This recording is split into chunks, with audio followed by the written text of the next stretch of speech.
Shalom, la paix soit sur vous. La question cette fois-ci est, pourquoi l'homme noir a une détestation de lui-même? Pourquoi l'homme noir a une détestation de lui-même?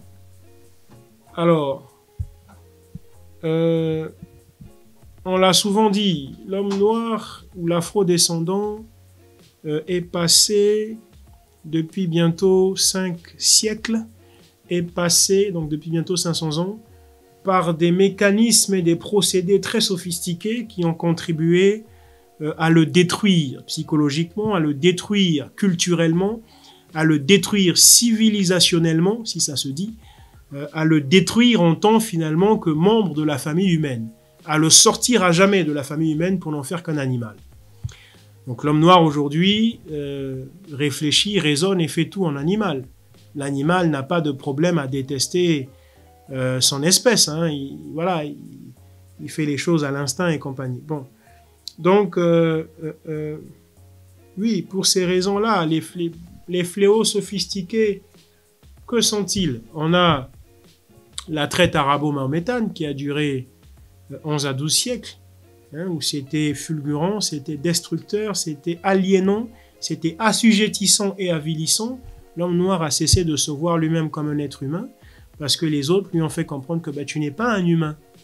Hein, tu n'es pas, c'est je crois Ibn Khaldoun, qui est l'un des grands savants reconnus du mahométanisme, qui rend ce témoignage, hein, qui dit mais il y a une seule race au monde qui est très contente quand on la soumet à l'esclavage, c'est la race noire. Et il dit plusieurs autres atrocités sur les noirs. Bon, donc il y a eu ce mécanisme, la traite arabo-mahométane, il y a eu la traite transatlantique où des barbares portugais et espagnols, que l'on appelait notamment au Portugal les lançados, qui étaient des prisonniers, hein, des criminels, des malfaiteurs de grands chemins, les lançados, c'est comme ça qu'on les appelait, qui ont été libérés pour aller faire des razzias, des expéditions punitives et faire des rafts, hein, ramasser du noir, kidnapper du noir, le déporter et en faire un animal, hein, le vendre comme on vend au marché un mouton ou une vache ou un cochon et compagnie. Bon, il y a eu après cela la colonisation qui perdure encore jusqu'à nos jours, la colonisation que certains appellent le néocolonialisme, comme pour dire que la colonisation avait cessé avec les indépendances et qu'après les indépendances, on a entamé le néocolonialisme, ce qui en vérité est une fausseté. La colonisation n'a jamais cessé. Elle a cessé dans sa forme apparente, oui, mais en vérité, dans sa profondeur, elle n'a jamais cessé, elle a toujours continué. Voilà. Donc, il y a la colonisation, il y a tout un tas de choses. Et il y a eu des sortes de corpus, des sortes de codex, hein, que l'on a appelé, par exemple, le code noir. Il y a eu, en dehors du code noir, il y a eu le code de l'indigénat, pour ne citer, par exemple, que la France. Donc, il y a eu plusieurs procédés, plusieurs mécanismes, plusieurs fléaux qui ont été mis en place, savamment orchestrés, qui ont fait que l'homme noir aujourd'hui se déteste. Tout ce qui vient du noir est mauvais. C'est pour ça que quand on dit Jésus est noir, les premiers à réagir sont les noirs qui disent mais non, mais sacrilège, mais d'où sort cette idée, etc. Tu as sorti ça comme par magie de ton chapeau.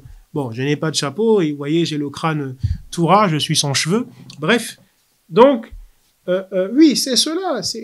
Donc la question, pourquoi l'homme noir a une détestation de lui-même? Mais c'est pour ça. C'est pour ça qu'on va aller se décaper la peau, se dépigmenter pour ressembler à autrui et surtout pas à soi-même.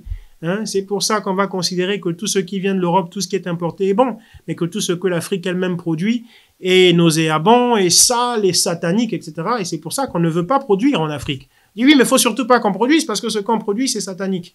Bon, vous voyez. Bref, il y a ces phénomènes-là, ces fléaux, ces mécanismes qui sont tels que, voilà, qui font que les Africains s'auto-détestent en effet. Demeurez bénis, shalom.